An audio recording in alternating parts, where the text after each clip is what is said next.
Ya, tapi tiada pula penjelasan diberikan dari segi faktor-faktor yang menyebabkan isu ini berterusan sebab berpanjangan dan seolah-olah tiada penghujungnya. Jadi,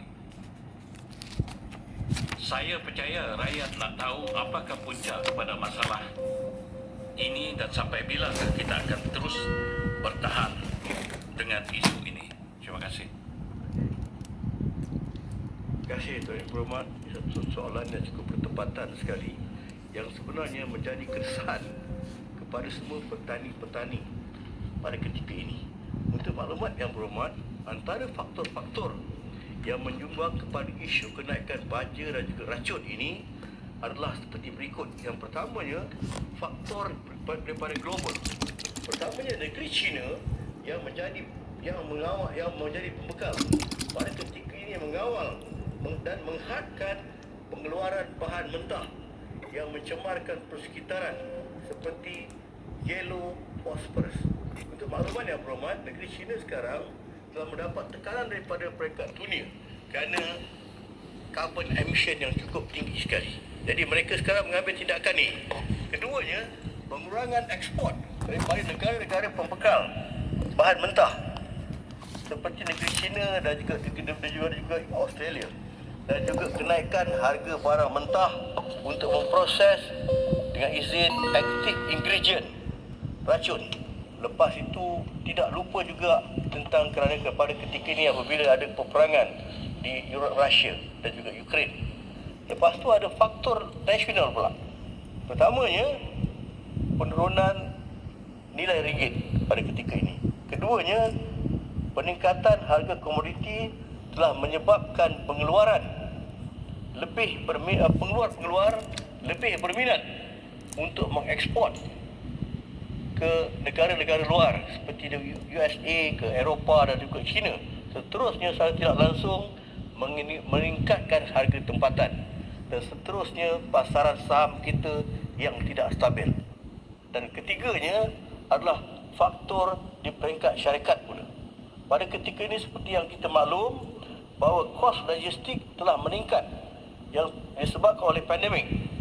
Jadi kos satu kontena sekarang yang untuk mengekspor baja dan juga kimia dan mengimport baja dan juga kimia meningkat pada sekitar daripada RM3,000 kalau September tahun 2020 kepada RM7,000 untuk September tahun 2021.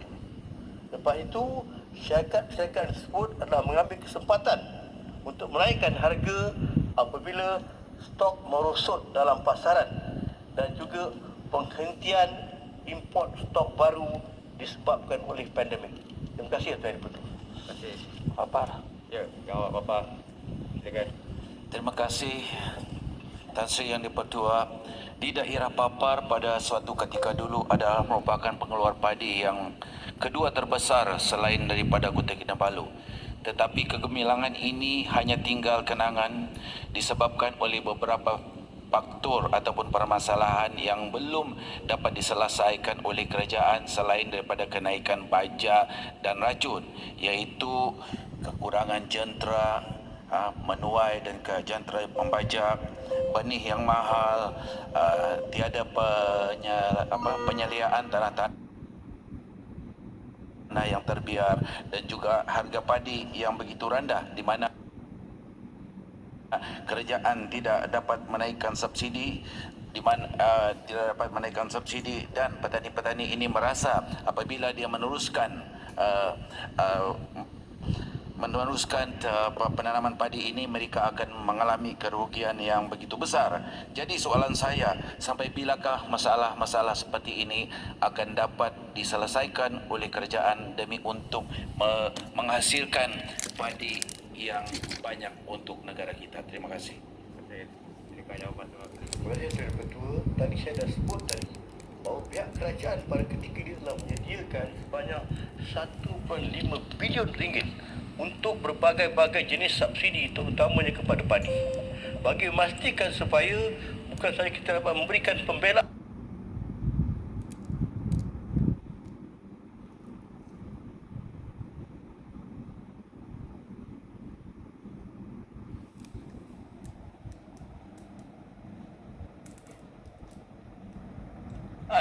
Dan itu sebab pada ketika ini kerajaan telah perkenalkan sistem Smart SBB, iaitu tanaman padi skala besar dengan penglibatan daripada pihak swasta dengan tanaman cara moden yang menggunakan optimasi dan juga dengan menggunakan cara-cara terkini supaya kita dengan sendirinya dapat meningkatkan pengeluaran dan sekaligus dalam masa yang sama tidak ada modal daripada pesawah, dan syarikat pengeluar ataupun pengeluar-pengeluar tadi akan mengeluarkan sebanyak sekurang-kurangnya RM3,200 untuk 1 hektar.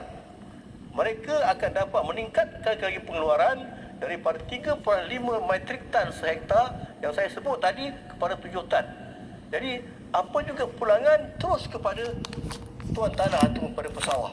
Jadi dengan ini, walaupun pesawah pada ketika ini menghadapi bukan saja kekurangan modal, bahkan satu lagi perkara tuan-tuan petua dengan izin adalah banyak daripada pesawah kita sekarang adalah aging group yang semakin tidak bertenaga. Justru itu kita mahu kalau boleh penanaman cara yang termodern sekali. Terima kasih Tuan Petua. Ya, terima kasih. Dan rakyat Papar mengalu-alukan Ya, Pak. akan cadangan kerajaan ini. Terima kasih. Terima kasih Pak. Yang berhormat semua, sekarang tamatlah sesi untuk waktu pertanyaan-pertanyaan lisan. Pertanyaan-pertanyaan bagi jawab lisan pada hari ini. Terima kasih ahli-ahli yang berhormat semua. Aturan urusan mesyuarat dan usul di bawah Peraturan Mesyuarat 18.1 oleh Yang Berhormat bagi kawasan Bukit Bintang. Terima kasih Tan Sri Yang Ketua. Terlebih dahulu saya ucapkan ribuan terima kasih kepada Tan Sri Yang Ketua membenarkan saya mengemukakan satu usul 18-1 di Dewan Yang Mulia ini. Dengan hormatnya, saya dan YB Don Fang Kui Lut, Ahli Parlimen Bukit Bintang ingin mengemukakan usul di bawah perkara 18-1 Peraturan Mesyuarat Dewan Rakyat bagi membincangkan perkara tertentu kepentingan orang ramai yang perlu disegerakan, iaitu kejadian banjir kilat yang melanda banyak kawasan di Lembah Kelang pada 7 hari bulan Mac 2022 bermula lebih kurang jam 2.30 hingga 7 petang.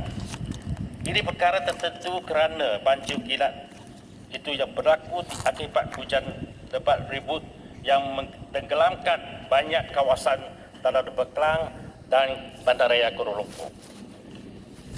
Ia kepentingan orang ramai kerana banjir telah menenggelamkan banyak kenderaan terperangkap, menyebabkan kerosakan dan kerugian besar kepada orang ramai. Ia perlu disegerakan kerana pihak berkuasa tempatan PPT dan Dewan Bandaraya Kuala Lumpur TBKL gagal menguruskan membersihkan sungai, barit dan longgang secara berkala berikut kejadian banjir besar pada akhir tahun 2021 yang menenggelamkan banyak kawasan Lembah Kelang. Pihak berkuasa perlu tegas bertindak mengatasi punca yang sebab berlaku banjir kilat yang sering berulang. Sekian, terima kasih. Terima kasih Yang Berhormat Bukit Bintang. Ahli yang berhormat semua, saya telah menerima satu usul, satu pemberitahu usul di bawah Peraturan Mesyuarat 18-1 oleh Yang Berhormat kawasan Bukit Bintang pada hari Isnin 7 Mac 2022. Teks usul itu adalah seperti yang dibacakan oleh ahli yang berhormat Bukit Bintang sebentar tadi. Bagi membolehkan perkara ini ditimbangkan oleh Majlis Mesyuarat, saya sebagai Yang Ketua Dewan Rakyat naklah berpuas hati bahawa perkara yang dibangkitkan oleh Yang Berhormat itu memenuhi 3 syarat. Seperti biasa, syarat pertama ialah bahawa perkara itu tertentu. Kedua, ia adalah bagi kepentingan orang ramai, dan syarat ketiga ialah ia berkehendak disegerakan. Saya telah meneliti perkara ini dan mendapati bahawa ianya perkara yang tertentu, berkepentingan orang ramai dan juga berkehendak untuk disegerakan. Oleh demikian, saya membenarkan usul ini untuk dirundingkan. Usul ini akan dirundingkan pada jam 1 tengah hari ini di Dewan Rakyat sehingga pukul 2.30 petang. Bagi membolehkan usul ini dirundingkan di dalam Majlis Mesyuarat, ia perlu diputuskan melalui suatu usul.